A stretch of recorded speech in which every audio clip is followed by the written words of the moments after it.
Muy buenas noches, ¿qué tal? Bienvenidos un día más a La Tertulia. El tema elegido para hoy son las adicciones. Vamos a ver, vamos a conocer detenidamente los tipos de adicciones que existen, las nuevas adicciones, también si durante la pandemia pues las personas se han vuelto más adictas a determinadas sustancias o actividades.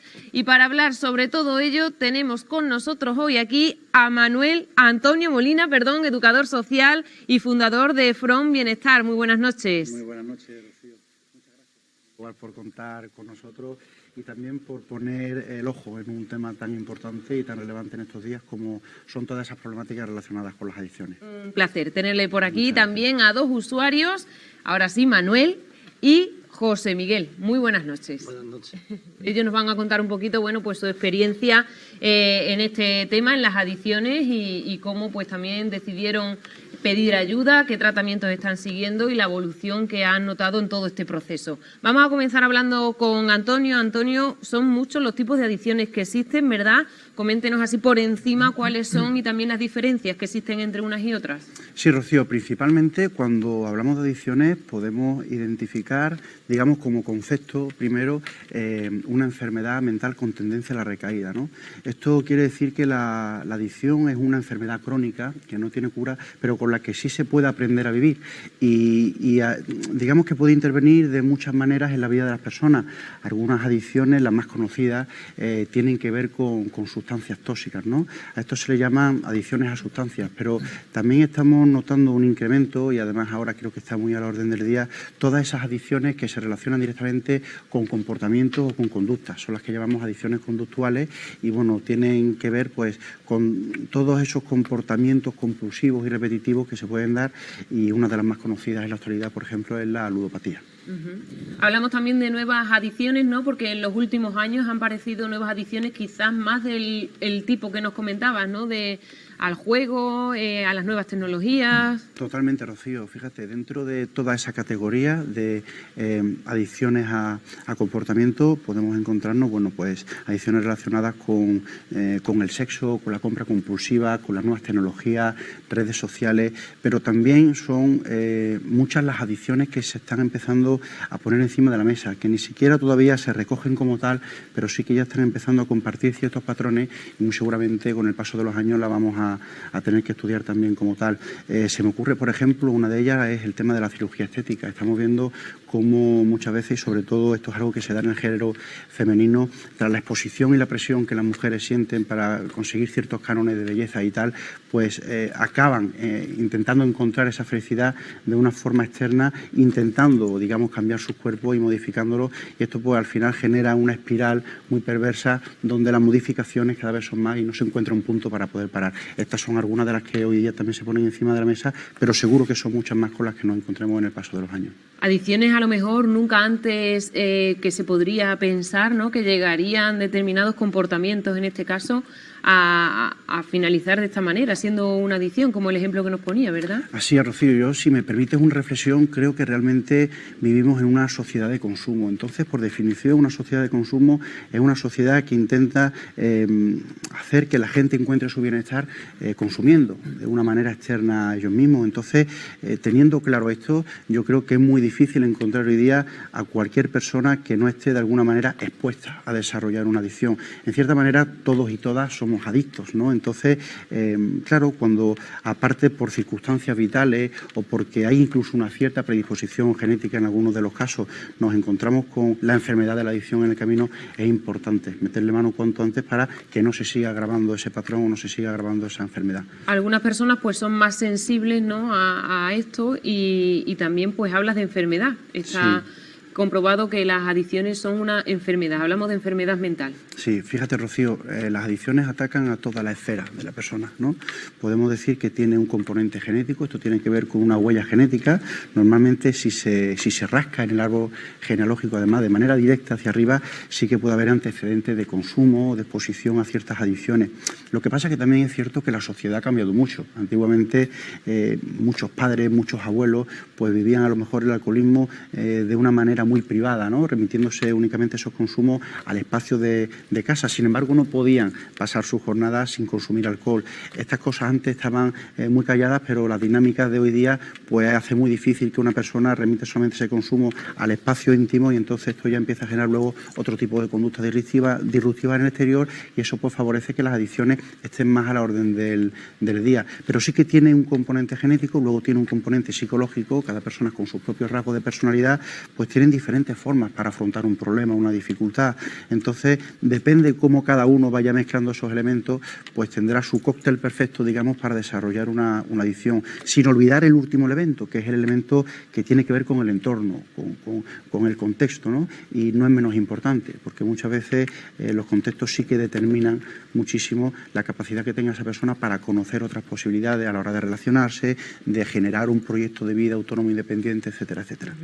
Muy interesante todo lo que nos cuentas. Vamos a pasar ahora a hablar con Manuel y con José Miguel, porque ellos son usuarios de un centro de desintoxicación. Vamos a conocer un poquito vuestro testimonio, vuestra situación actualmente. Pero vamos a comenzar hablando, en tu caso, Manuel, ¿recuerdas con qué edad comenzaste a consumir y en este mundo de las adicciones? Pues yo empecé, bueno, soy Manuel, encantado de estar aquí con ustedes, y yo empecé con unos, si recuerdo bien, con unos 14 o 15 años. Perdón. Y la verdad es que no me di cuenta hasta hace 15 meses. Desde hace 15 meses... Estoy en recuperación, en Front Bienestar, con Antonio Molina. La verdad es que es lo mejor que me ha podido pasar. ¿Cómo fue dar el paso, Manuel, de reconocer que realmente tenías un problema y que necesitabas ayuda? Pues mira, a raíz de mi larga vida, yo tengo varios amigos que entraron en temas de centro, como en Córdoba, otros en Sevilla, y la verdad es que ahora son un apoyo en mí. Y uno es Pablo, otro Laure, y la verdad es que a raíz de ellos, de yo verlos a ellos evolucionar, yo les hacía preguntas de vez en cuando si algún día yo decidía de cambiar mi vida, si ellos me ayudaban. Y me decían que sí, que la verdad es que lo que le hiciera falta, que ahí estaban ellos. Y yo a raíz de eso, pues siempre lo he tenido muy, muy en cuenta, la verdad. Y a raíz de hace 15 meses, pues yo le pedí ayuda a un amigo que lleva 14 años, es adicto recuperado, lleva 14 años recuperado, y contacté con Laure, y Laure me dio el teléfono de Antonio, contacté con Antonio, y la verdad es que yo pedí el paso por sí mismo. Yo me di cuenta que no llevaba una vida adecuada. Yo dije que yo tenía que cambiar mi vida sí o sí. Me imagino que es un proceso lento, ¿no? Hasta que te das cuenta que realmente quieres cambiar, dejar las adicciones a un lado y empezar una nueva vida. Es lento, es duro, pero es efectivo. La verdad es que yo lo recomiendo para toda la juventud y para todo el que quiera dar paso, que esto no es una vergüenza, esto es una virtud, esto es ser mejor en la vida. Claro que sí. 15 meses relativamente poco tiempo, ¿no? Sí, es poco tiempo, pero la verdad es que vamos evolucionando poquito a poco, y como si tienen que ser 35 meses, lo que sea. Lo importante es seguir adelante y recuperarse en esta adicción. Claro que sí, el objetivo es claro. El objetivo es claro. En el caso de José Miguel, cuéntanos un poquito también tu situación, cómo decidiste dar el paso de pedir ayuda, con cuántos años comenzaste también a consumir. Bueno, yo empecé a consumir más o menos con la edad que se empieza, jovencito, sobre todo la droga más social que hay, que es el alcohol, y luego ya pasé a otros temas, al tóxico blanco.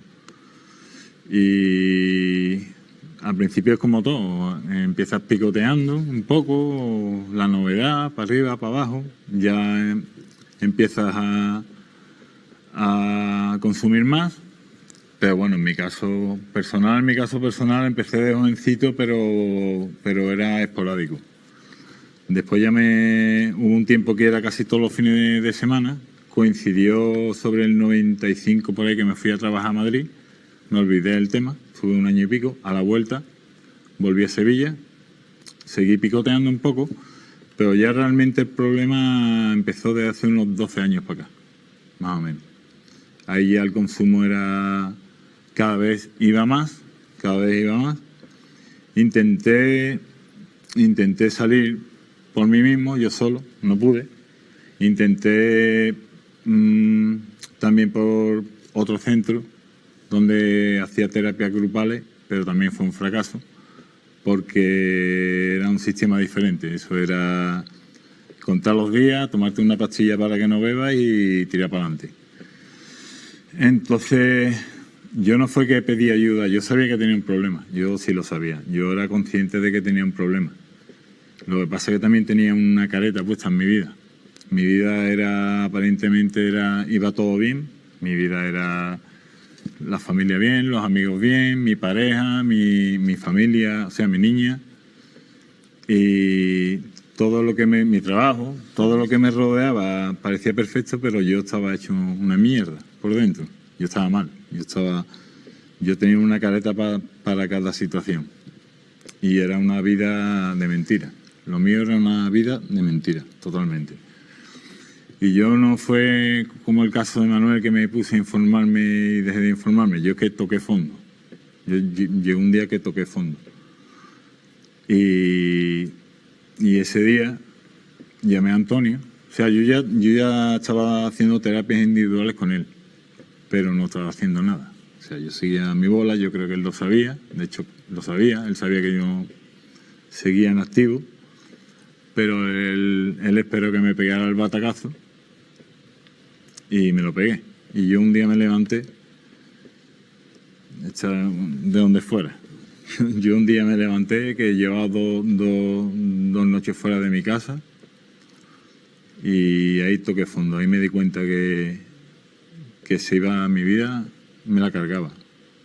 Y fue cuando ya, esa misma mañana, me acuerdo perfectamente, hablé con Antonio y le dije: ingrésame, me da igual, haz lo que quiera conmigo, pero haz algo.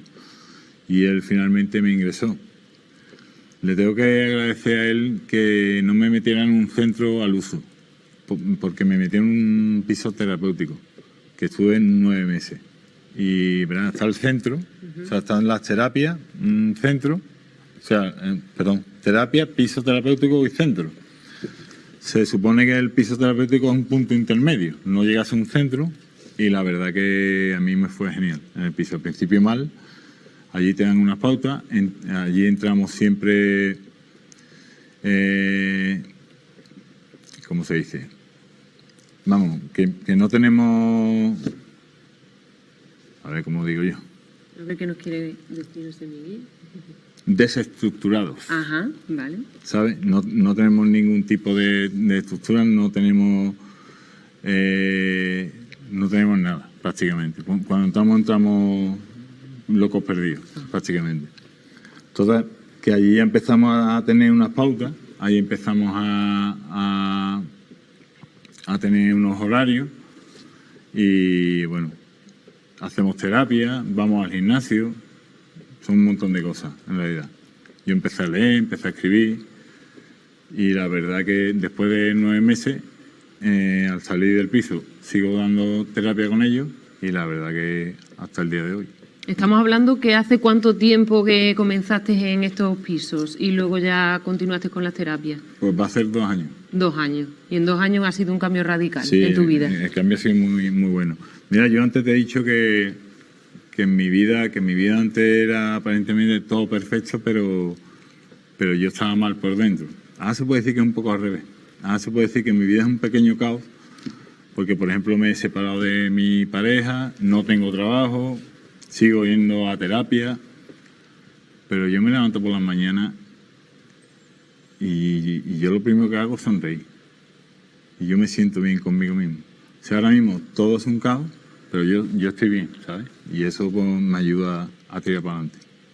Al final es lo más importante, ¿verdad? Lo demás tiene que llegar poco a poco. Claro que sí.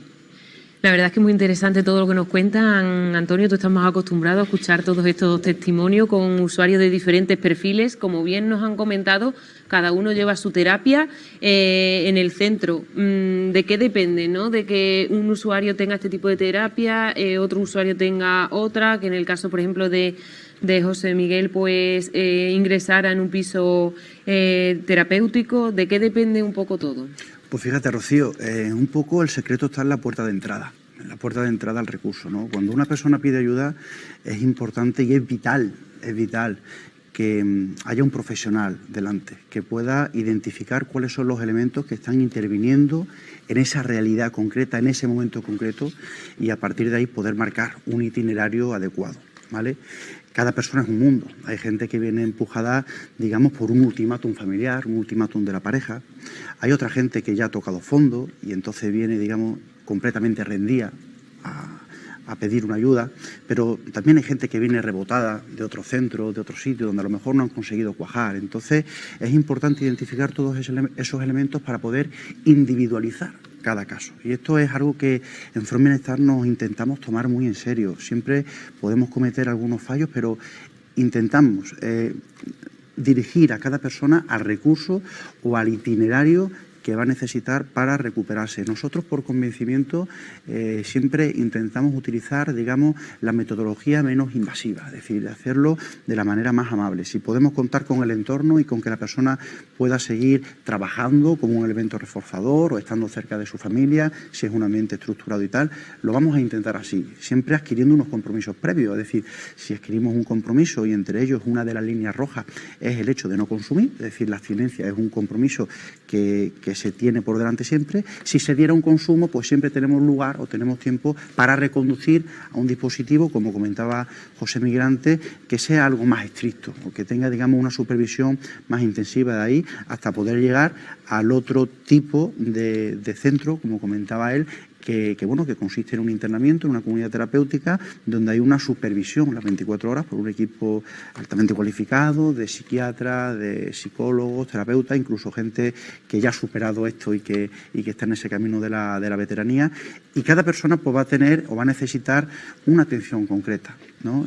Siempre nosotros decimos que el reflejo de un igual, de una persona que está recuperada, es muy importante, es crucial, pero sobre todo pensamos que la diferencia está en el perfil del equipo humano, del equipo que trabaja directamente con las personas que confían en nosotros. A nosotros no nos gusta hablar, por ejemplo, de usuarios y de usuarias. También intentamos evitar hablar de pacientes, nos gusta hablar de personas, porque detrás de cada una hay una historia, hay mucho sufrimiento. Al final la adicción es una manera de canalizar, ¿no?, de apaciguar mucho malestar interno. Y en ese sentido, pues intentamos siempre que cada cual esté lo más acorde posible a sus circunstancias y a su momento. Ellos nos han expuesto, bueno, pues en el caso de José Miguel lleva 2 años en terapia, ¿no? Y en el caso de Manuel, pues 15 meses. ¿De qué depende también el tiempo? Me imagino que mucho de la fuerza de voluntad de cada uno y de qué otros factores. Pues mira, principalmente de la evolución, porque la voluntad o la fuerza de voluntad es importante, pero nosotros es una de las primeras coletillas que desmontamos durante el tratamiento. Esto no es algo que consista en poner fuerza de voluntad, ¿no? Y si me permite esta expresión, esto no es cuestión de echar cojones, ¿no? Esto es cuestión de empezar a desarrollar esa humildad que se necesita para rendirse hasta esta enfermedad, porque no se puede luchar contra ella. Hay que aceptarla y hay que considerarla como tal para poder aprender a vivir con ella. Y luego, al mismo tiempo, Rocío, cada persona, depende de su evolución, va a ir teniendo modificaciones incluso durante el tratamiento. En el caso de José Miguel, se intentó con él ambulatoriamente durante un periodo de tiempo muy corto. En el momento que se dio esa recaída, pues automáticamente esto es lo que hay. Porque además nosotros dejamos las opciones claras. No vamos a ser cómplices de la enfermedad, no vamos a legitimar o a normalizar una recaída tras otra. Nosotros, cuando se produce una recaída, decimos que hay que hacer una intervención para reconducirla, porque no sabemos si la persona después de una de ellas va a seguir queriendo ayuda o va a tirar su vida por la borda. Entonces es muy importante intervenir. En este caso, pues hay personas que van a piso, hay personas que pueden ir a la comunidad terapéutica o hay personas que directamente, pues sí que de manera ambulatoria van dando pasitos y se consolidan de otra forma. En el caso de Manuel, por ejemplo, pues él asiste asiste 3 días a la semana. En el caso de José Miguel, pues incluso después de una etapa terapéutica y tutelada en piso, él sigue asistiendo diariamente a sus terapias. Cada persona en base a su evolución y en base a las necesidades que se van planteando en cada momento. Imagínate, por ejemplo, ¿no? Rocío, que José Miguel planteaba antes la posibilidad de que le saliera un trabajo. Si le sale un trabajo, esto es un elemento reforzador que vamos a tener que considerar dentro de la atención que le prestamos. Entonces, o bien se coordinan esas terapias, ¿no? Esas intervenciones para que puedan formar parte todavía del día a día, compaginándola con su trabajo, o bien se reduce el número de terapias porque el trabajo muchas veces también es terapéutico. Claro. ¿Vale? De hecho, todas esas nuevas exposiciones a nuevos estímulos o a nuevas circunstancias en la vida van a servir para seguir trabajando esta enfermedad y la adicción con una nueva visión, ¿no? De una manera más amplia y con los nuevos retos que la vida al final nos va planteando a cada persona. Podemos decir, por tanto, que no existe un tiempo de media, un tiempo estipulado para superar esta adicción. También me comentabas que en realidad las adicciones no se superan, como que se aprende a vivir con ellas, ¿no? Totalmente, Rocío. Fíjate, no existe un tiempo de media, pero es una de las preguntas más habituales. Tanto por las personas afectadas como por las familias, ¿no? Que muchas veces, oye, pero ¿cuánto dura un tratamiento? Bueno, pues el tratamiento va a durar el tiempo que necesite cada persona. Hay personas que vienen muy verdes, hay personas que vienen en una actitud de negación total. Primero hay que trabajar esa negación para poderla convertir en una aceptación y a partir de ahí pues empezar a trabajar una recuperación. Hay personas que ya vienen completamente rendidas y entonces se presupone que la evolución va a ser más rápida, pero a lo mejor ya vienen muy deterioradas o muy dañadas cognitivamente, físicamente. Entonces va a depender un poco de la evolución. Sí es cierto, Rocío, que nosotros, dentro de la jerga, ¿no? Pues podemos intuir que una persona que está en proceso de recuperación lleva 2 años limpia, pero no solamente limpia, sino cambiando dinámica de vida y de comportamiento, porque también es muy habitual encontrarnos con personas que por cabezonería dicen, bueno, pues me voy a pegar un tiempo sin consumir. Y a lo mejor se pueden tirar 2 meses, incluso 2 años sin consumir, pero no están haciendo modificaciones en su cotidianidad, en su día a día, en su rutina. Por tanto, esas personas realmente siguen activos. Es decir, a lo mejor lo que está sustituyendo es ese consumo que existía o esa conducta que tenía como adictiva, la está canalizando de otra manera, porque no está alterando, no está variando ni modificando su día a día. En estos casos, pues es muy posible que la persona recaiga. Incluso si no ha tenido una recaída en bastante tiempo, puede ser que recaiga, porque no está, digamos, dotándose de los pilares más básicos para consolidar su proceso. Hay personas que sí que lo van cambiando. Es el caso, por ejemplo, de Manuel y José Miguel, que con todas las dificultades que van encontrando, con todas esas situaciones que van teniendo que afrontar, pues sí que al hablarlas, al trabajarlas, al analizarlas en terapia y en su espacio grupal, pues van encontrando nuevas fórmulas. Los compañeros desde la autoayuda y su referente terapéutica, que desde aquí le mandamos también un saludo a Lorena, su psicóloga, pues son esas tácticas que van encontrando para sobrevivir y para consolidar ya no solamente una abstinencia, sino aprender a vivir, como hablábamos antes, con la adicción. Por eso esto no entiende de cura. Una persona que aproximadamente lleva 2 años limpia y cambiando su vida puede estar en proceso de recuperación. Cuando uno ya se pega 5 veranos, 5 ferias, 5 Semanas Santas, 5 rocíos sin consumir, pues entonces seguramente sí que podemos estar hablando ya de una persona que está bastante recuperada. Esos escenarios, esas fiestas, ¿no?, principalmente de las que han mencionado, pues son una prueba de fuego para muchos de ellos. Y también le quería preguntar, en el caso de que un usuario consuma en un momento puntual, es un paso atrás muy grande, ¿no? En ese caso habría que empezar de cero, no se podría seguir con esa terapia, ese tratamiento. ¿Cómo sería en ese caso? Pues mira, Rocío, creo que es una pregunta muy interesante porque de hecho voy a tener que desvelar delante de estas personas cuál es la línea de intervención en esos casos. Al menos desde From Bienestar lo tenemos muy claro. Una recaída no supone un fracaso en el proceso. Una recaída puede formar parte del tratamiento. Pero es muy distinto decir que una recaída puede formar parte del tratamiento cuando se ha producido a decirle directamente a la persona, cuando está pidiendo ayuda, cuando por primera vez se acerca a esa ayuda, oye, no pasa nada si recaes, porque si recaes podemos seguir trabajando como si nada, ¿no? Una recaída no debe de formar parte de un tratamiento ni de un proceso de recuperación, pero si aparece esa recaída muy seguramente suponga un punto de inflexión, al menos con nosotros lo es, porque esa recaída va a servir seguramente para hacer una lectura mucho más exhaustiva de cuáles son los factores que han propiciado finalmente esa recaída. Y a partir de ahí, pues seguramente haya una modificación en el itinerario terapéutico y esa persona se haya podido reencontrar nuevamente con la enfermedad en activo y, por tanto, volver a recibir un golpe y seguir concienciándose de la importancia que tiene responsabilizarse ya no solamente de su recuperación, sino de su día a día. Desde por la mañana cuando se levanta y hace la cama y se lava la cara y se pone en marcha, hasta por la noche cuando se acuesta tranquilo, sin tener que darle muchas vueltas a la cabeza, porque no ha aparecido la mentira en ningún momento durante el día, porque ha aprendido a convivir con la honestidad, ha aprendido a afrontar las dificultades dando la cara, y esto es muy importante, y entonces pues seguramente una recaída sí que puede incluso ayudar a la persona. Pero para esto es importante dejar claro que la recaída puede formar parte del proceso, pero no debe. No debería. Muy interesante todo lo que nos cuenta. Me gustaría preguntaros, ya que decidisteis buscar ayuda, ¿no? Dar el paso de reconocer que había un problema, que necesitabais un cambio, ¿con qué apoyo contasteis? Aparte del apoyo profesional, ¿no? Pues familiares, amigos, vuestro entorno, ¿estaban siempre dispuestos a apoyaros en la decisión que tomarais?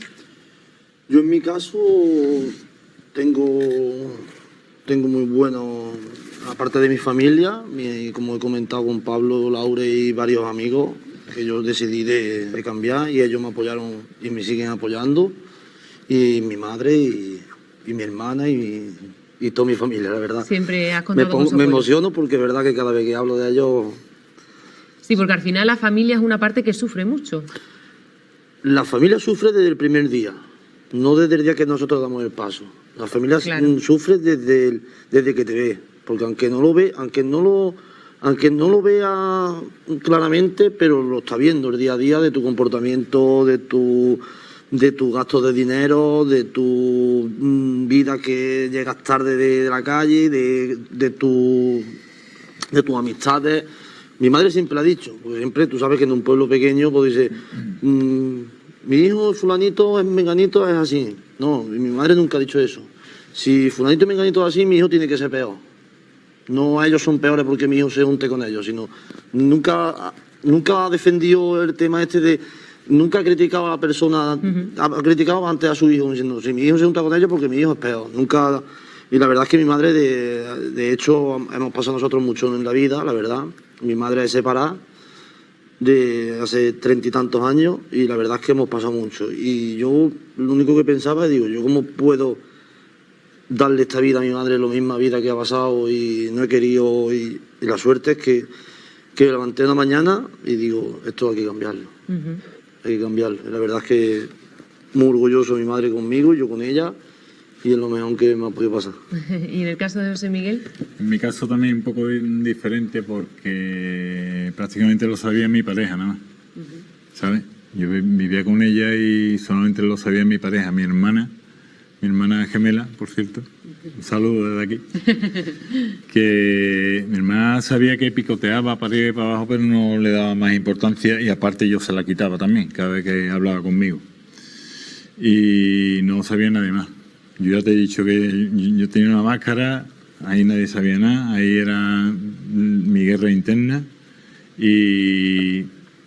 Pero claro, finalmente mi madre se enteró, que no sabía nada tampoco, que eso sí fue un pequeño shock para ella. Y finalmente, bueno, lo sabía mi hermana, o sea, mi familia, mis dos hermanas, mi madre, mi padre que no vive, y mi pareja, nadie más. No se enteró nadie más. O sea, yo ingresé, entre comillas, desaparecí para 9 meses y no lo sabía nadie más, salvo algunos familiares que yo le di permiso a mi hermana para que se lo contara. ¿Dónde estaba yo? Porque claro, de buena a primera desaparece. Claro. ¿Dónde está? ¿Qué ha pasado? ¿No? El móvil te lo quitan, desaparece de redes sociales, desaparece de todo y claro, la gente se escama. Luego ya una vez que salí del piso, pues sí que me dedicaba a contárselo a quien me ha parecido realmente, ¿sabes? Pero vamos, que ya lo sabe mucha gente.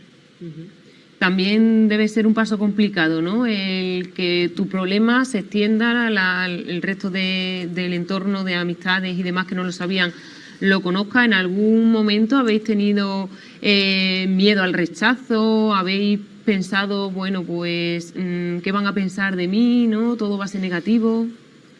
Yo en primer momento, es que mi pueblo es un pueblo que al día de hoy está muy con estas cosas, no sé cómo decirlo. Con apoyo a las con adicciones, apoyo a las adicciones. La verdad es que el pueblo Pedrera para eso está muy unido.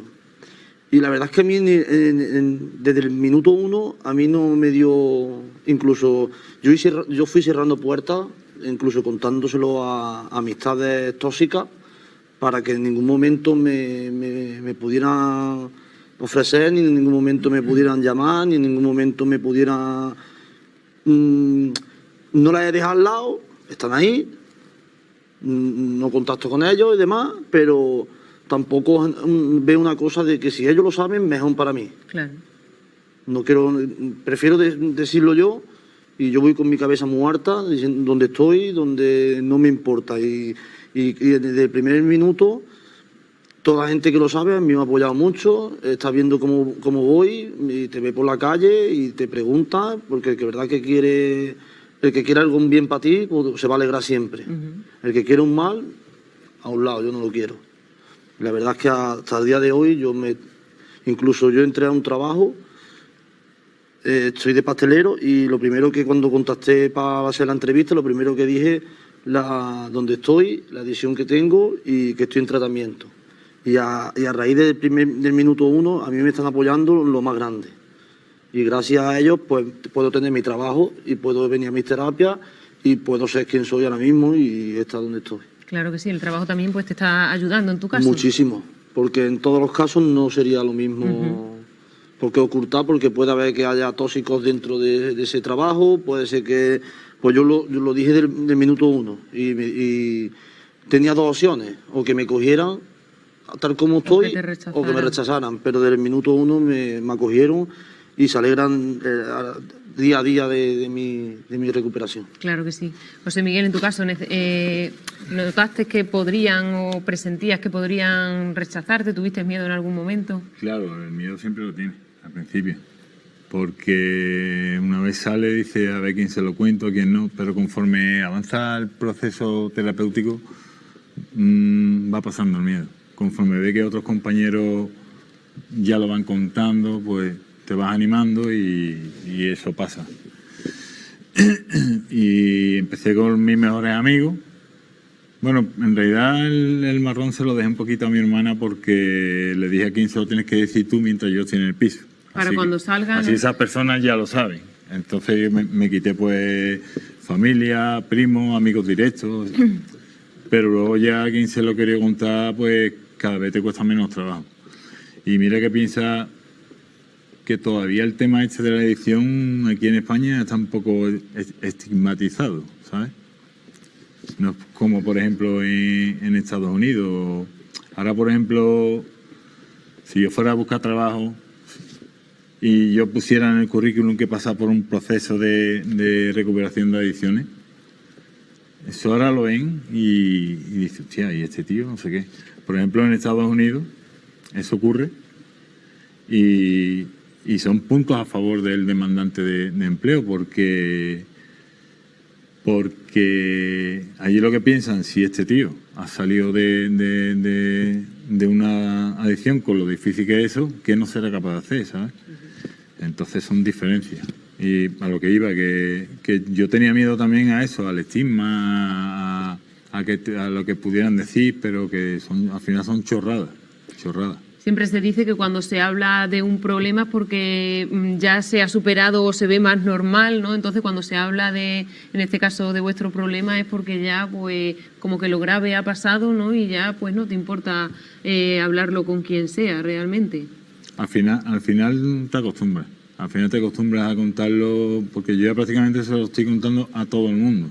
O sea, a todo el mundo que me interesa a mí. Claro. O sea, no tengo que ir por ahí pregonándolo a gente que no También no el que mucho. estéis aquí es un paso muy importante porque estáis dando vuestra cara en televisión, os están viendo mucha gente y al fin y al cabo, bueno, pues el que estéis aquí es también de valientes, ¿no? De decir, pues lo voy a hacer con la intención también de ayudar, ¿no? A quien pueda estar pasando o pudiera pasar por ello.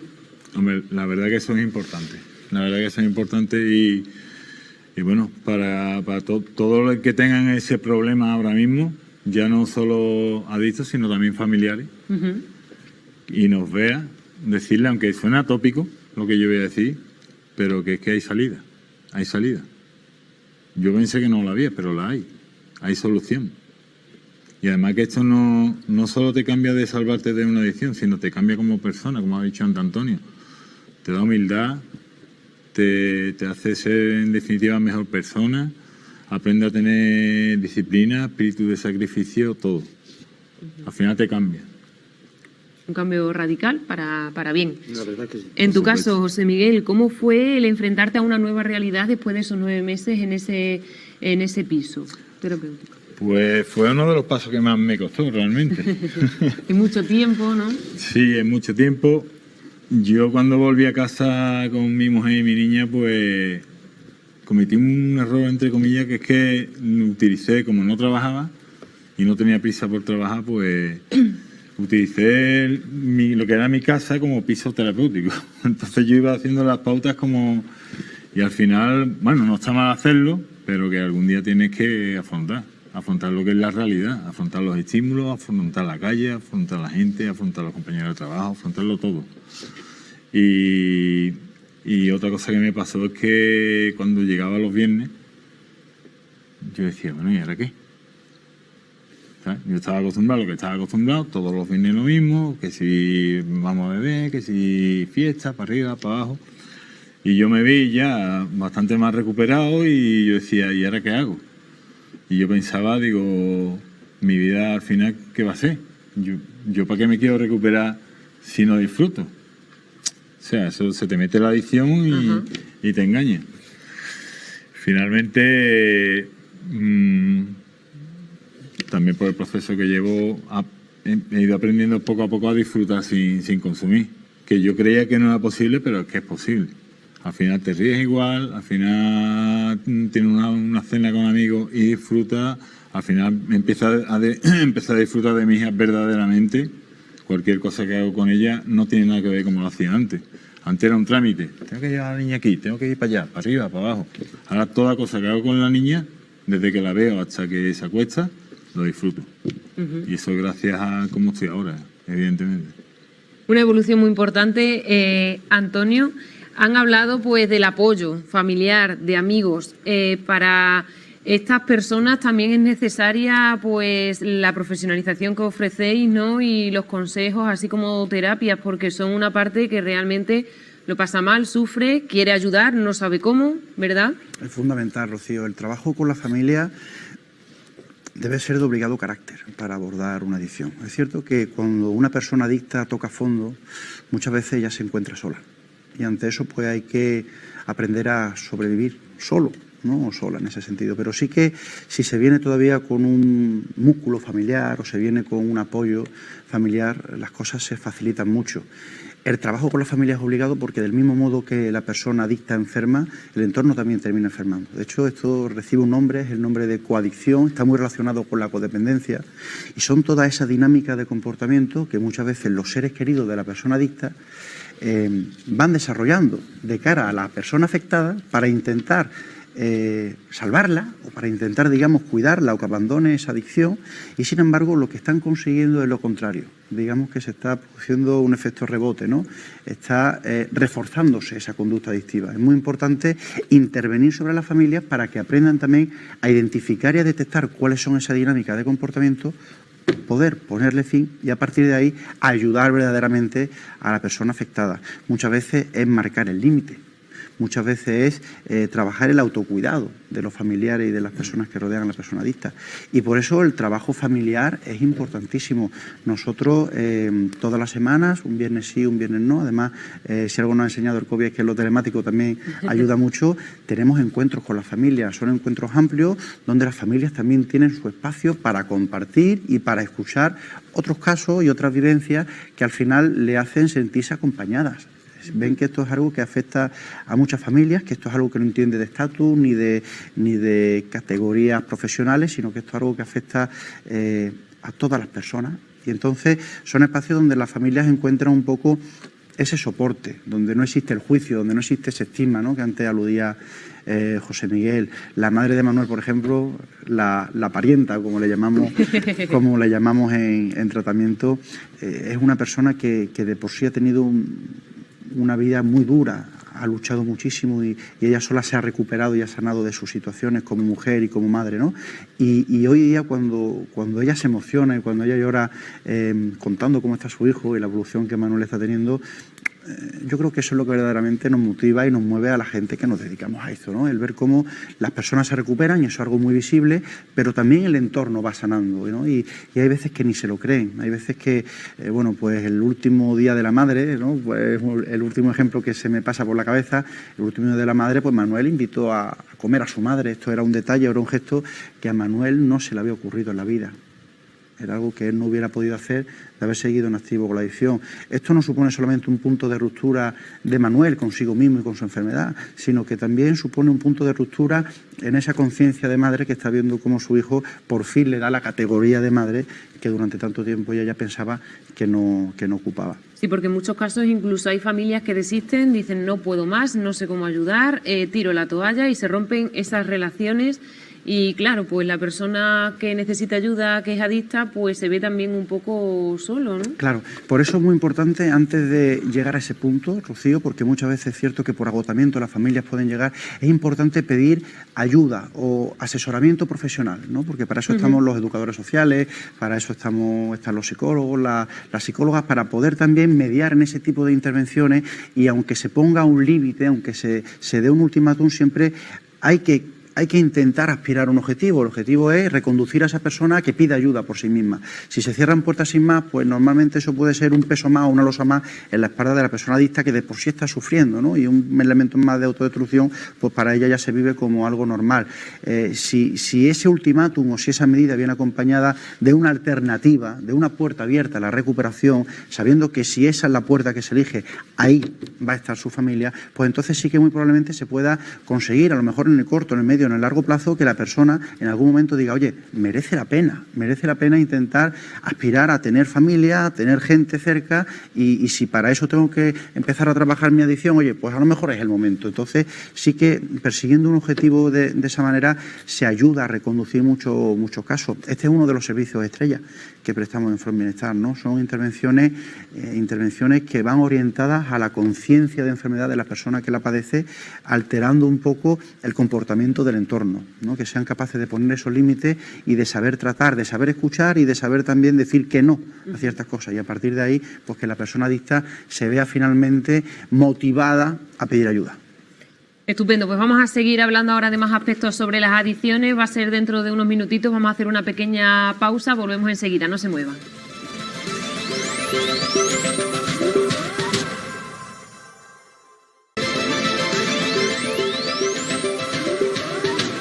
Continuamos aquí en la tertulia después de esta pequeña pausa, con muchas ganas de seguir conociendo más detalles sobre el tema elegido para hoy, sobre las adicciones, y también con muchas ganas estos dos usuarios y este especialista en seguir hablando sobre este tema. Acabamos de hablar hace unos minutos sobre la importancia del papel de la familia, cómo también las familias necesitan ayuda para poder pues ayudar, ¿no?, a las personas que tienen diferentes tipos de adicciones, y vamos a continuar hablando ahora en este caso de las terapias de grupo y también, Antonio, de los diferentes métodos que existen, porque son muy variados, algunos más eficaces, ¿no?, otros menos. Cuéntanos. Bueno, cada método, digamos, es respetable. Yo siempre digo que es cuando un tratamiento, cuando una persona es capaz de ayudar a otra y se recupera, ya ha merecido la pena. Independientemente, sí que hay diferenciaciones, ¿no? Hay espacios de trabajo, como lo que se conoce como terapia grupal, donde, bueno, es importante poder contar con figuras cualificadas y, sobre todo, habilitadas para poder ejercer su profesión. En este sentido, hay diferencia, por ejemplo, entre lo que es un grupo de autoayuda, donde normalmente hay una persona veterana, es decir, una persona que es adicta pero que se ha recuperado y ahora sirve de reflejo de recuperación para los demás. Eso podríamos decir que es un grupo de autoayuda, ¿no?, donde, bueno, el cuestionamiento de igual a igual ayuda muchísimo a que personas puedan ir adquiriendo otra serie de dinámicas. Pero también existen los grupos terapéuticos. Los grupos terapéuticos se empapan de esa autoayuda, que funciona también en el acompañamiento de los compañeros, pero pero principalmente tienen ese soporte o tienen esa supervisión especializada o especialista para poder dar una visión terapéutica, para poder contemplar además todos esos elementos que comentábamos antes, Rocío, que pueden escapar a lo que se ve. Hay cosas que no se pueden ver o que a priori no se tienen por qué ver. Entonces, una persona que tiene todo el bagaje y todo el conocimiento necesario para intervenir también sobre esos elementos, pues con mucha más seguridad podrá evitar cosas y trabas en el camino. En realidad hay casos, yo personalmente conozco casos de personas que han superado algún tipo de adicción con este tipo de terapias, en el que bueno, pues un grupo de personas que han sido adictas o que tienen algún tipo de adicción exponen su caso y realmente pues así es como han superado la adicción, y también a estas terapias asisten los familiares. Sí, fíjate, Rocío, uno de los primeros, ¿no? Una de las primeras organizaciones, una de las primeras metodologías que interviene sobre las adicciones es la conocida como Alcohólicos Anónimos, ¿no? Esto tan famoso, Alcohólicos Anónimos, Narcóticos Anónimos. Ellos, digamos, se nutren mucho de esa autoayuda, es fundamental, y hay muchísima gente que le dé su vida a este tipo de seguimiento y de acompañamiento. Desde From Bienestar lo que intentamos es poner una cosita más sobre la mesa, es decir, es poner una supervisión técnica, una supervisión terapéutica que incluso pueda entrar de lleno en la escena, muchas veces, como te decía, incluso para poder prevenir, para poder adelantarse a un acontecimiento y no tener que trabajar ya sobre el daño que puede producir una recaída o un consumo, sino en prevenir que eso aparezca, porque a lo mejor ya se ha identificado que ha habido una recaída conductual. Una recaída conductual significa que antes de llegar al hecho último de consumar, un consumo de una sustancia tóxica, o volver a jugar a una persona ludópata, o volver a comprar, una persona que compra compulsivamente, pues ya normalmente ha habido cambios en el comportamiento. Esto, una figura terapéutica con bastante garantía va a ser capaz de detectarlo y anticiparlo para que esa persona ya se dé cuenta que está en riesgo y no se llegue a producir finalmente esa recaída. Actualmente, Antonio, ¿cuál podemos decir que es la adicción más frecuente, la menos frecuente, y cuál se suele dar más en hombres y en mujeres? Porque hay diferencias. Pues a nosotros no nos gusta categorizar, Rocío, no nos gusta categorizar porque además las categorías muchas veces pensamos que están condicionadas por puro marketing, ¿vale? El perfil que normalmente recurre a un centro como nuestro, a un dispositivo como nuestro, suele tener problemas de consumo relacionados con la cocaína, con el alcohol. También se pueden dar consumos de porros, ¿vale? Está entrando mucho problema con el juego, conducta patológica con el juego, pero fíjate que al fin y al cabo lo que nos estamos encontrando es con un perfil cada vez más amplio de personas que sufren este tipo de dinámica, y categorizarlo muchas veces se convierte incluso en una herramienta para ellas mismas, intentar echar lo gordo sobre el otro y quedarse ellas un poquito en una zona de goce donde no, lo mío no es tan grave, ¿no? Entonces empiezan las comparaciones.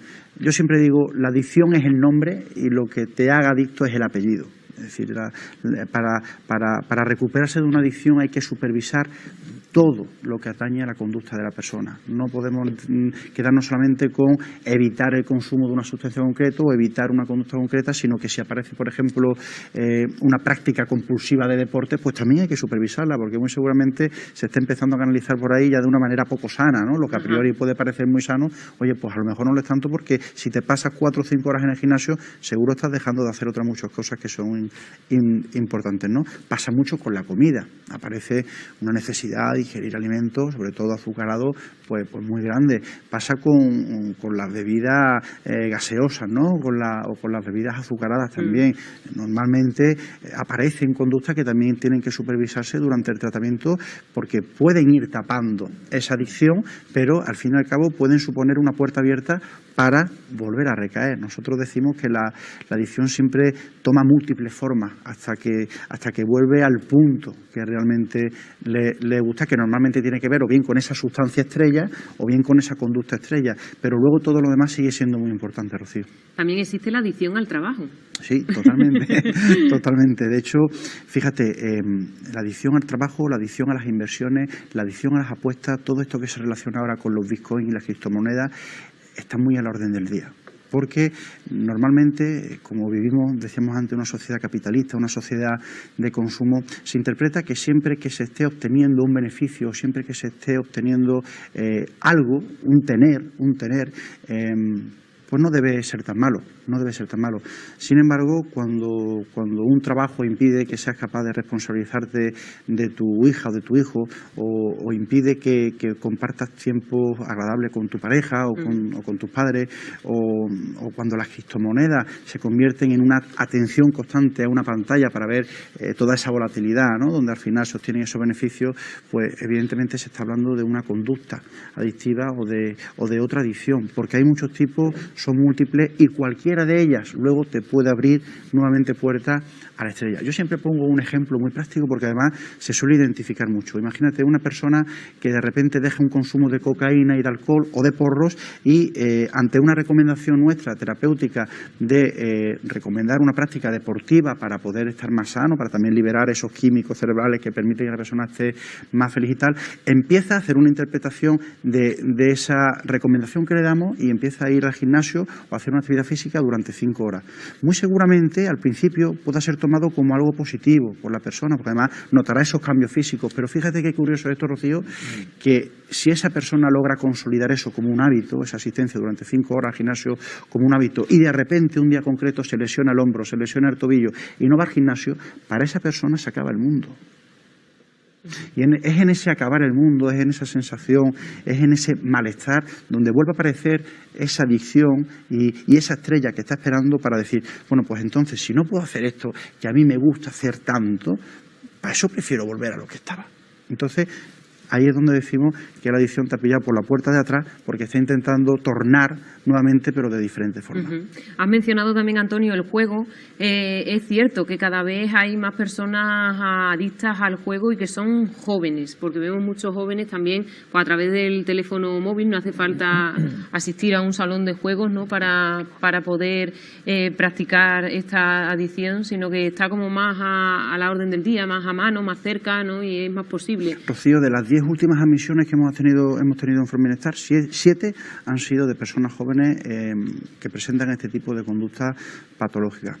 Fíjate, esto es una apuesta del sistema, nunca mejor dicho, ¿no? Fíjate que retorcido. Es una apuesta del sistema porque es la población joven, son esas personas que ven truncadas sus expectativas y sus proyectos de vida ante la precariedad tan grande que existe en la sociedad actual, las que encuentran en el juego, digamos, una especie de garantía, una especie de oportunidad para vivir esa vida que le venden los cantantes de trap, de reggaetón, el futbolista y el que sale por la tele o el youtuber y que ellos ven tan lejano. Entonces, bueno, pues claro, cuando se da una recompensa después de haber introducido una moneda en una máquina o después de haber hecho una apuesta por el teléfono móvil, normalmente eso despierta un punto de placer tan grande, que nuevamente quiere el cerebro volver a sentirlo. Es ahí cuando se empieza a desarrollar esa compulsividad y es ahí cuando podemos empezar a tener una conducta problemática. Antes de desarrollar una adicción está también bien que se recuerde, hay que pasar por diferentes etapas. Una cosa es el uso, otra cosa es el abuso y por último la adicción. Pero cuando la adicción aparece hay que intervenir de todas y no se puede permitir ni siquiera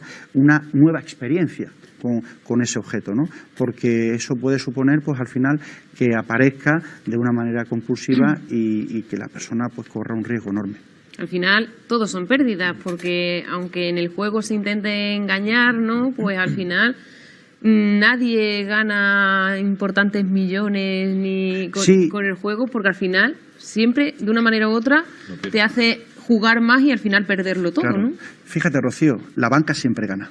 Esto sí que es importante, sí que hay intereses detrás de estas dinámicas, detrás de este tipo de herramientas que parece que se nos ponen delante para intentar aspirar a esa vida que no podemos consolidar por nosotros o por nosotras mismas. Hay intereses de capital, hay intereses de la oligarquía. Si empezamos a rascar un poco en las figuras o en las entidades que están detrás de todo este tipo de salas recreativas, de casinos o de marcas que operan a través de los teléfonos móviles, nos encontramos con rostros muy conocidos, nos encontramos con personas muy poderosas que evidentemente tienen intereses económicos. Y como te decía, ellos sí que tienen ganancias. Ganan, pero los adictos siempre pierden. Efectivamente, el adicto siempre pierde. Se han conseguido dar algunos pasos, por ejemplo, se ha conseguido regular de alguna manera todo lo que atañe al anuncio de las apuestas deportivas por televisión. Es una pequeña victoria, pero no nos podemos quedar ahí. Hay que prohibir. Yo creo que tenemos que hablar claro y hay veces que tenemos que hablar de prohibición, porque no se puede ser cómplice ni desde las televisiones, ni desde los medios de comunicación, ni desde las administraciones públicas de algo que te puede costar la vida, que te puede costar la salud. Que la gente pueda tener la libertad para en algún momento tener acceso si lo decide, bueno, pero por lo menos nosotros creo que tenemos la responsabilidad de exigir que las administraciones públicas no sean cómplices de eso y por tanto que se legisle sobre los medios de comunicación, que igual que pasó, porque ya pasó con el tabaco, oye, pues que pase también con el alcohol y que pase también con el juego y que definitivamente una persona que además está en un proceso de recuperación por juego patológico no siga teniendo un estímulo antes y después de un partido de fútbol sobre las diferentes casas de apuestas que ellos estaban acostumbrados a usar, porque no disfrutaban del fútbol, sino de esa subida y esa bajada del equipo para ver si marcaban el gol al que habían apostado. Claro que sí. En vuestro caso, pues también más complicado aún, porque no solo es una adicción, ¿verdad, Manuel? Sí, la verdad es que yo, cosas del juego y de internet, eso no, yo era más máquina tragaperra. La verdad es que esto, en los últimos años antes de entrar en mi tratamiento, sí apostaba y eso la verdad es que es una pena. Es una pena y grande, porque te puede llevar a la ruina. Claro. Al final las consecuencias económicas pues son muy grandes. Son nulas, nulas. Llega un momento que no te das cuenta y no tengo dinero. Te encierra y la verdad es que es una pena. José Miguel. En mi caso no, sí, bueno, yo estaba relacionado con el fútbol, por ejemplo, pero no con las apuestas, con el fútbol porque yo iba a ver partidos de fútbol y aprovechaba para consumir, siempre. Y en mi caso no, en mi caso era el alcohol y después el tóxico blanco. Y una cosa me llevaba a la otra, vamos, que si no bebía, yo lo otro no lo consumía tampoco. Entonces yo estaba íntimamente relacionado, yo era beber y después seguir consumiendo lo otro para seguir bebiendo y seguir consumiendo. Una locura, vamos. ¿Pensáis también, perdona, sí? No, sí, te iba a decir, el tema que has dicho de económico es una ruina total y absoluta. Al final, cuando te das cuenta, te has quedado sin dinero, has perdido el trabajo, has perdido la familia, has perdido todo. Cuando te quieres dar cuenta. Afortunadamente me di cuenta yo a tiempo, porque yo iba y Manuel igual, vamos. Así que... Sí, porque al final, bueno, pues todos los beneficios económicos van destinados al mismo fin. Efectivamente. Y también pues son adicciones caras, realmente. Efectivamente, así es. La verdad es que después tiene sus consecuencias, porque al quedarte sin dinero, tú tienes que pagar otras cosas. Tienes que pagar un seguro de coche, tienes que pagar Hacienda porque te viene, tienes que pagar denuncias de tráfico, porque todo trae su consecuencia. No solo quedarte sin dinero, sino que después tú tienes que pagar cosas. Y la verdad es que para salir es duro. Sí, porque para hacer frente a esos gastos tienes que actuar de una manera... Exactamente. Y habrá gente que pueda recurrir, hay gente que tenga que trabajar para poder pagar sus gastos. Claro. Y en mi caso, pues la verdad es que nunca me ha faltado el trabajo, gracias a Dios, pero he tenido que pagar muchas cosas. Y todavía sigo pagando muchas cosas. Pero voy saliendo poquito a poco. La verdad es que sí. Y en mi caso sí te puedo decir que incluso trabajando, para que vea cómo es la adicción, que lo sepa todo el mundo, incluso trabajando tuve que pedir préstamos. Yo llegué a pedir hasta 3 préstamos, que después los pagué, claro. Los pagué aprovechando que no consumía y empecé a recuperarme económicamente, pero al final eso es la pescadilla que se muerde la cola. Al final es lo mismo. Al final o sales de ahí o te quedas ahí. Pero por eso ya te digo, que incluso trabajando terminé pidiendo préstamos. Y eso le ocurre a muchos adictos, ¿Qué le diríais a aquellos jóvenes? ¿Cómo le haríais ver que realmente, pues, consumiendo determinadas sustancias, al final no se consigue nada bueno, según vuestra experiencia? Yo se lo hago saber que si en algún momento quisieran dar el paso, que esto no es ni una vergüenza, ni un mal gesto, esto al revés, esto da vida. Entrar a un centro, no un centro, sino pedir ayuda y que si, como en el caso de José Miguel, que tienen que ingresarte, pues lo que decidan los psicólogos, lo que decidan lo que tengan que hacer, que hagan contigo. Como si te tienes que pintar el pelo de amarillo, te tienes que pintar el pelo de amarillo. Eso me lo ha dicho, me lo decía a mí un amigo mío. Dispuesto a todo, Dispuesto ¿verdad? a todo. Y yo animo a la sociedad, que la animo porque es que está viendo le ve uno la luz. Es que tú llegas a tu casa con esa alegría, esa tranquilidad. Y antiguamente, cuando estábamos activos, que no querían ni que te hablaran, mal comportamiento, malas gestiones, todo con prisa, en el trabajo siempre mal, y eso no es vida. Y eso es una vez que, bueno, que alguien esté consumiendo y demás, pero para evitar que los jóvenes lo hagan. Para evitar que los jóvenes lo hagan. Que no caigan. Que no caigan. En probar. Que no caigan en probar, pues eso ya... Es muy difícil. Uno mismo es muy difícil, pero eso ya tendría que ser bien que se ponga el Estado y a toda la gente que venda y toda la gente que trafique deberían de pegar un paso más adelante y pegar fuerte. Porque es que estamos en una sociedad que a la vuelta de la esquina lo tiene en las manos. Porque yo me recuerdo que cuando pequeño, para fumarme un simple cigarro, yo me iba al campo. Y yo con el tiempo de los años, yo he visto niños con 16, 17 años que se lo fuman en la puerta de su casa. Y por ahí se empieza, por un cigarro. Y yo me escondía. Y yo digo, madre mía, yo cuando tenía 18 años casi seguía escondiéndome. Pero es que yo veo niños ahora que dices tú, madre mía, niños que salen a la calle ahora con 16 años con una tarjeta de crédito. Eso no lo he visto nunca.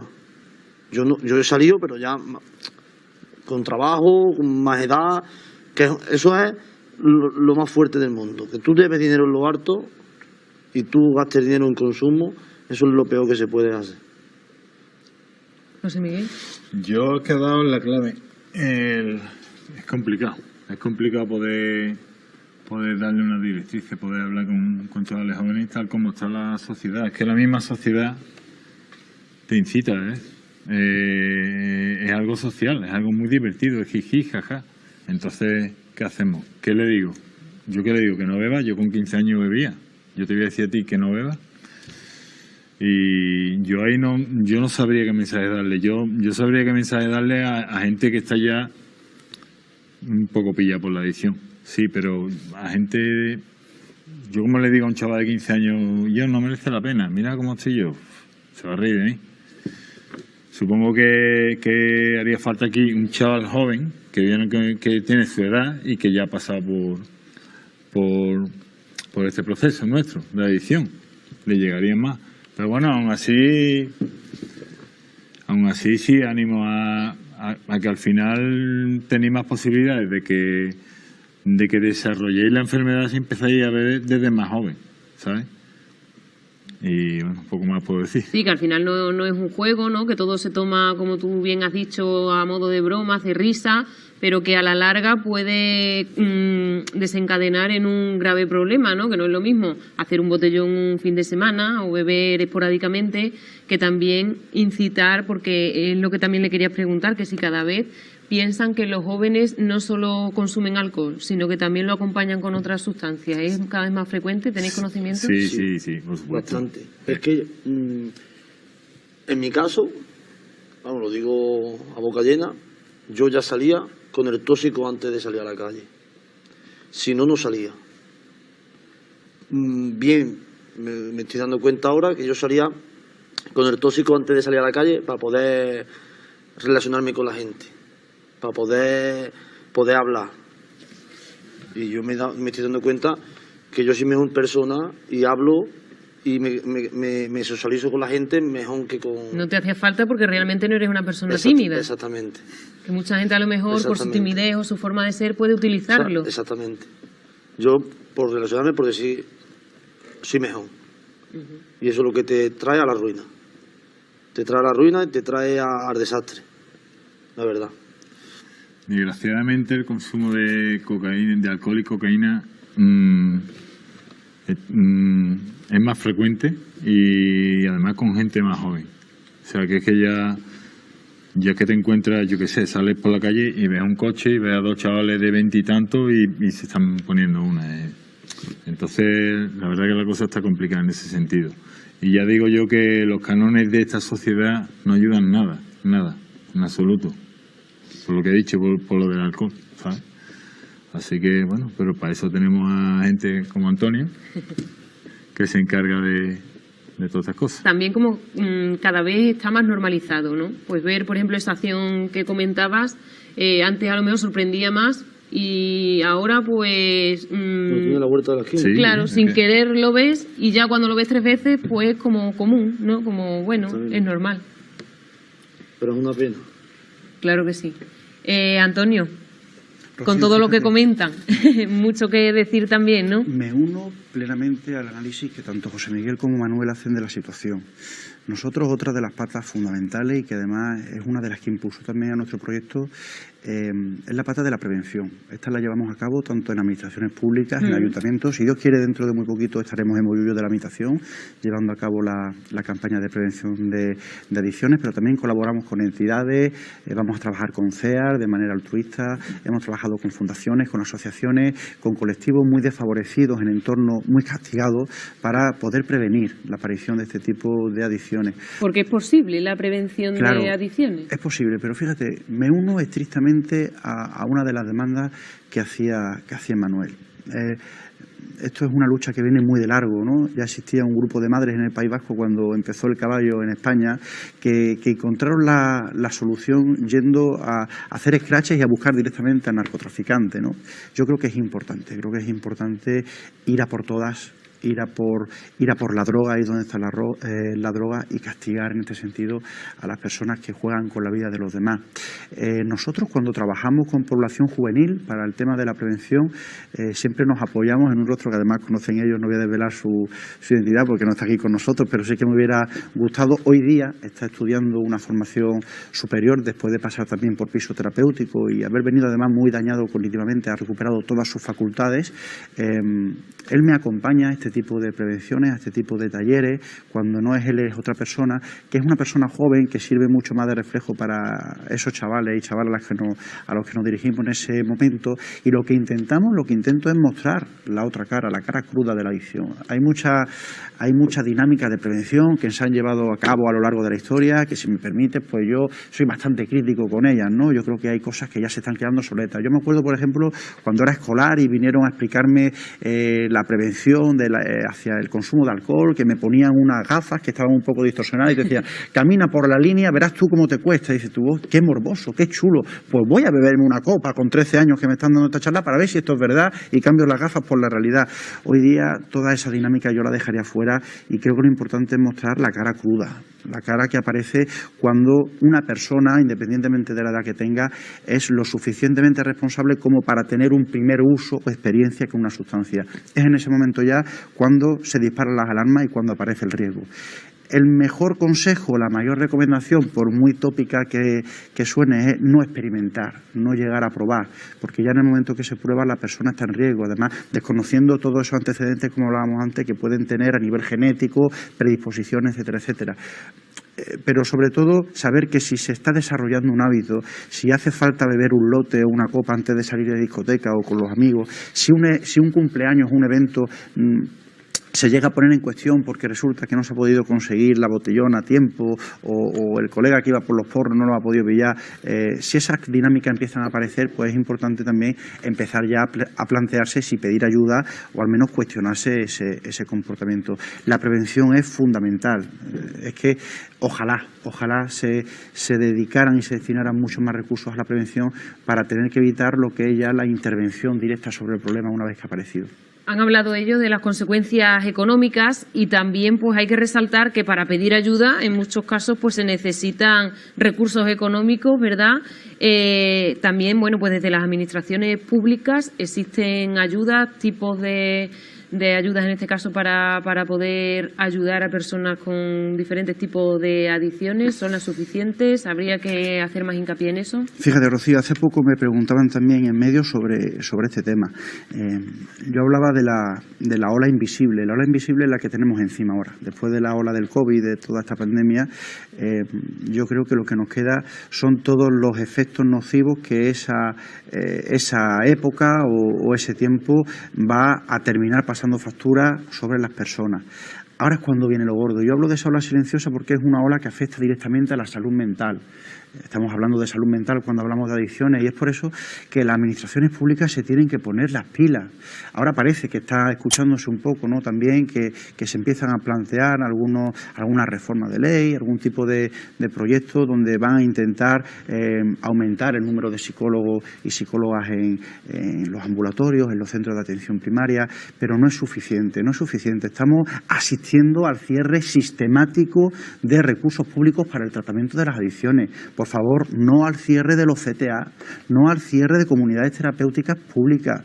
Está bien que existan figuras de colaboración, de concierto, pero la administración pública debe ser garante de que las personas que requieran y además rompan ya de por sí con tantísima dificultad esa espiral de autodestrucción para pedir ayuda, que se encuentren con esa ayuda. Yo creo que no es ni siquiera lícito que se estén planteando debates como la legalización de la marihuana, porque es un tema muy amplio y que requiere de muchísimos análisis. Y, por supuesto, no voy a establecer un posicionamiento concreto porque hay mucha falta de información, pero creo que no es justo y no es lícito poner el foco en la legalización de una sustancia tan tóxica y tan dañina como es la marihuana, sin poder haber garantizado antes la atención y la recuperación a las personas que quieren salir de una adicción. Y estamos asistiendo, como te digo, Rocío, al cierre sistemático de recursos públicos, a la no reposición de plazas, ya sean por jubilación o incluso por bajas laborales. Son recursos donde la exposición profesional es altísima, entonces muchas veces también el propio cuerpo de profesionales hay veces que tiene que tomar un poco de distancia, parece muchas bajas, pero hay que reponer porque estamos hablando de vidas. Decimos siempre que esto tiene 3 salidas. Una adicción en activo normalmente o termina en la cárcel, o termina en psiquiatría, o termina bajo tierra. Entonces, una enfermedad que mata tanto o igual que el cáncer no puede seguir tratándose en medios de comunicación como si fuera un chiste. No se puede seguir sembrando esa semilla de estigma. Tenemos que romper los tabús contando la realidad con la valentía de personas como José Miguel y como Manuel, que están aquí dando hoy la cara hacia sus vecinos, hacia su familia, hacia todas las personas que a lo mejor ni siquiera hasta el día de hoy conocían que estaban en recuperación, para decir que hay salida, pero que las administraciones tienen que garantizar también esa salida, porque no todo el mundo dispone, desgraciadamente, de los recursos económicos para poder acceder a un tratamiento como el nuestro, Rocío. Y pesa muchísimo, sobre todo cuando lo que nos mueve es la vocación de ayuda a los demás, no poder dar cobertura a todas esas personas. Yo, evidentemente, y todas aquellas personas que nos han constatado en algún momento podrán confirmarlo así, siempre intento acompañar de la mano, aunque sea a otro tipo de recursos, a esas personas que piden ayuda, porque creo que se lo debo. Con el simple hecho de ellos haber levantado el teléfono para pedir ayuda, tienen que notar que hay otra persona que se va a preocupar o se va a encargar de que accedan a esa ayuda, aunque sea de otras características. Pero insisto, la administración pública debe de garantizar esto, igual que garantiza un tratamiento a un enfermo oncológico o a cualquier otra enfermedad que está mucho más asimilada dentro del sistema público. Quería preguntarte también, Antonio, porque bueno, la pandemia a todos nos ha afectado, entonces me gustaría conocer desde el centro, en este caso, desde vuestros servicios que prestáis durante la pandemia, cómo ha sido, qué cambios habéis notado y si realmente durante la pandemia también habéis notado un aumento de diferentes tipos de adicciones, de personas que han pedido ayuda o que incluso, bueno, pues se ha visto reflejado en que necesitaban ayuda. Pues fíjate, Rocío, por enlazarlo incluso con el punto que hablábamos antes, ¿no? Egoístamente, te digo, como director que soy de un proyecto privado, un proyecto que se debe únicamente al pago de los particulares y de las familias que confían en nosotros, porque no recibimos ningún tipo de subvención ni nada, absolutamente nada. Para nosotros ha sido una época de bonanza. Ha ha sido de bonanza. Yo he tenido que ampliar mi equipo muchísimo para poder dar cobertura a todos esos casos que nos han ido entrando. Pero ha sido una época de bonanza porque la gente se ha encontrado huérfana de un recurso que le pudiera seguir dando garantía de recuperación en otras instancias. Por ejemplo, hemos asistido durante la época de pandemia, sobre todo en ese primer confinamiento estricto cuando nos encerramos en casa, a la cancelación de todos los servicios relacionados con adicciones a nivel presencial. Nosotros tuvimos la posibilidad de readaptar eso, además pensamos que se lo debíamos a nuestros pacientes y a las familias que confían en nosotros, de readaptarlo en un formato telemático, no suspender esa atención, pero en vez de optar a esa presencialidad, pues bueno, a una videoconferencia, a una atención telemática, siempre salvaguardando la protección de datos, en línea de comunicación segura, etcétera, etcétera. Eso lo que permitió es que mucha gente que se enteraba que nosotros seguíamos, digamos, activos en nuestra actividad, aterrizara con nosotros. Después, muchos de esos procesos se han ido consolidando en la etapa post-COVID, y es que, como te decía también antes, lo que estamos viendo es que la etapa post-COVID va a ser mucho más agresiva que incluso la etapa COVID, porque en la etapa COVID hubo muchos patrones de consumo que se llegaron a estabilizar, porque si salías a la calle a pillarle al camello te estabas exponiendo también a una sanción económica, con lo cual la adicción iba a ser mucho más patente. Seguramente perfiles de alcoholismo no se exponían tanto a problemas en la calle, sino que se iban al Mercadona o a cualquier otro tipo de centro comercial, perdón por utilizar el Mercadona, pero arrasaban con el pasillo, se lo bebían en casa y bueno, ahí se quedaba ese consumo.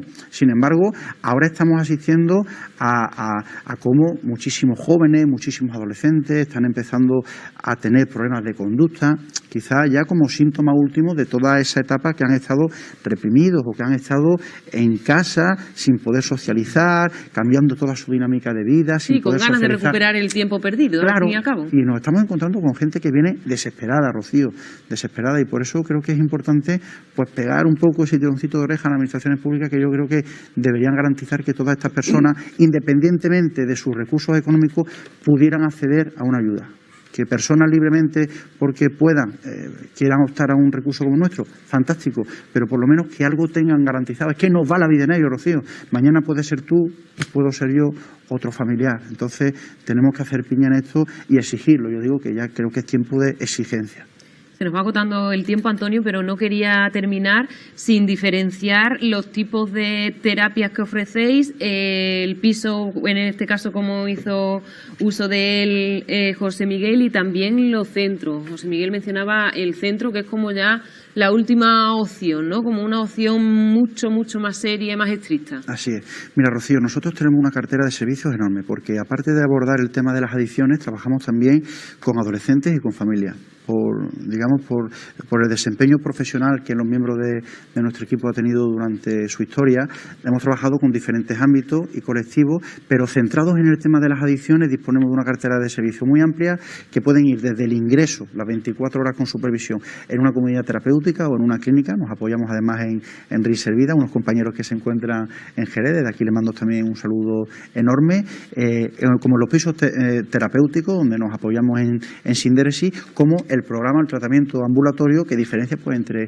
diferentes tipos de terapias individuales, grupales, intervenciones familiares, encuentros de familia, o también lo que son estrictamente encuentros con la familia para trabajar, como te decía antes, esa concienciación que permita a la persona pedir ayuda por su cuenta.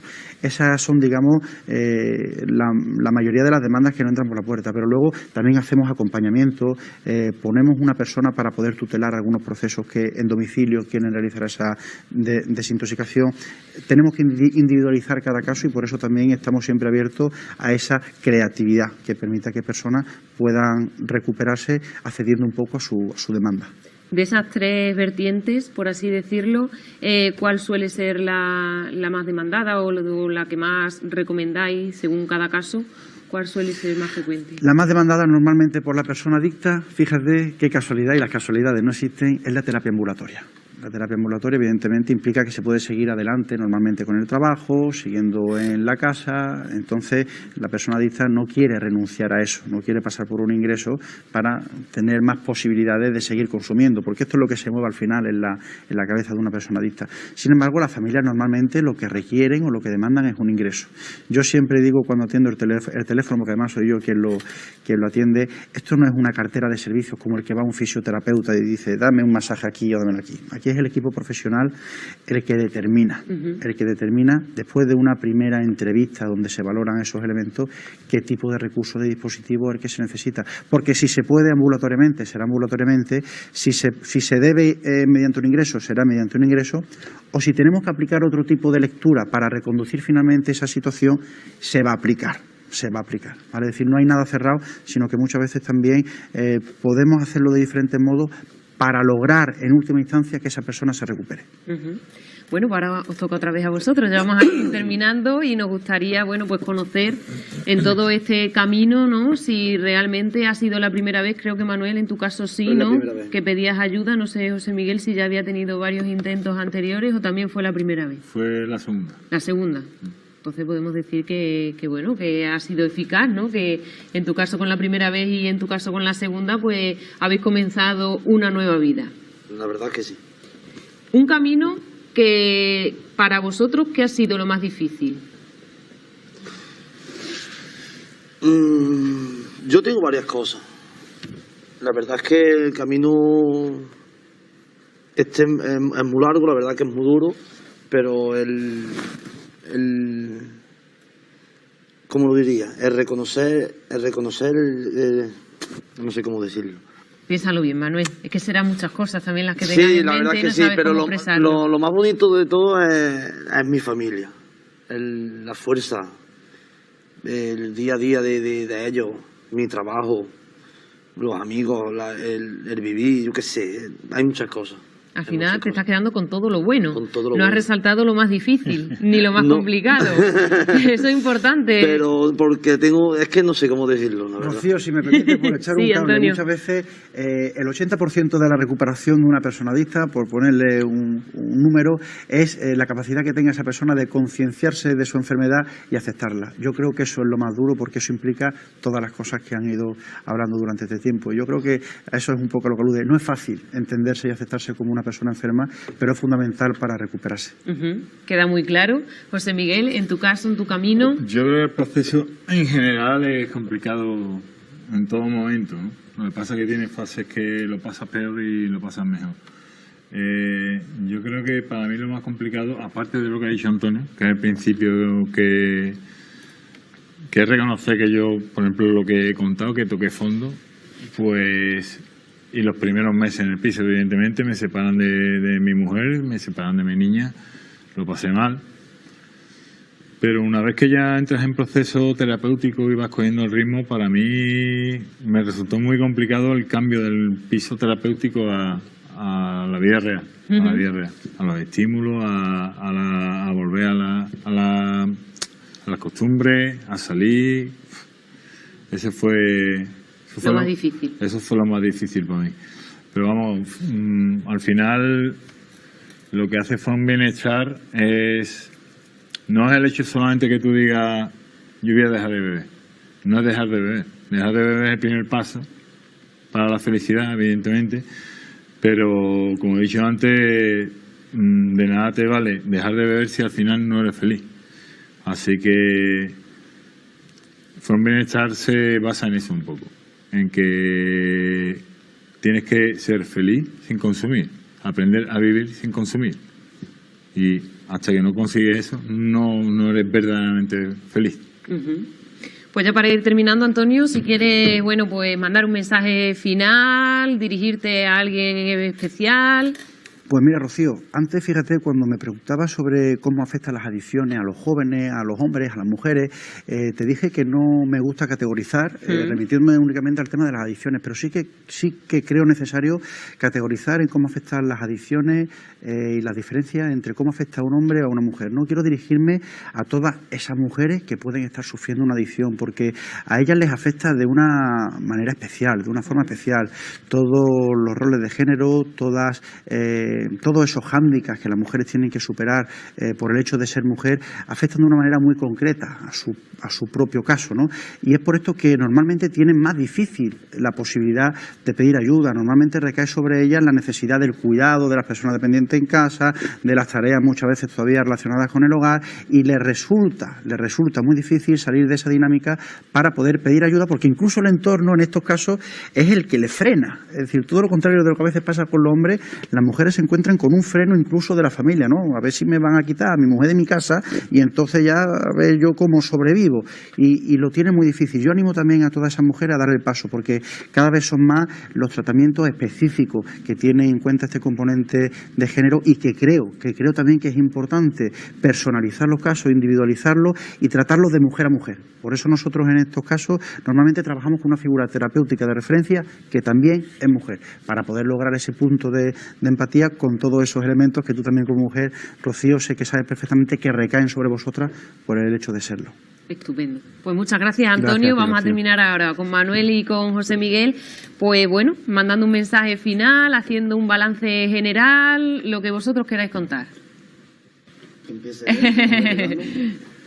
Pues yo ya lo he dicho antes. Yo mando un mensaje aquí a todo el que esté sufriendo este problema. Ya he dicho antes, tanto a adictos como sobre todo a familiares, y lo vean y me vean ahora. Que no piensen que eso es un pozo sin fondo, que hay salida, que yo mismamente lo pensaba y es posible otra vida, existe otra vida y es posible otra vida, y que no desesperen y que intenten ponerse en contacto con cualquier centro, con cualquier asociación, aunque no cueste dinero, y que es posible, que yo doy fe de que es posible otra vida. ¿Y Manuel? Yo estoy mucho con mi compañero José Miguel y que yo animo a toda persona que quiera salir de una adicción, bien se dé cuenta, bien no, pero día a día. Querer es poder. Y la verdad que esto es un paso muy importante en la vida de una persona, incluso de los familiares que le rodean. La verdad es que sí. Pues muchísimas gracias a los dos también por hacer el esfuerzo de venir, de dar la cara, de contar vuestro testimonio con el objetivo de que sirva a otras personas, porque esperemos. Claro que sí, además es la primera vez que os enfrentáis a una cámara, ¿verdad? Sí, Lo habéis hecho estupendamente. Gracias. Muchas gracias, Antonio, gracias a los tres. Nosotros ya nos despedimos de esta tertulia que les hemos ofrecido hoy sobre adicciones, un tema muy importante, muy interesante, un tema del que esperemos que todos ustedes también hayan aprendido con toda la información que han aportado los tres invitados. Gracias y muy buenas noches. Hasta la próxima.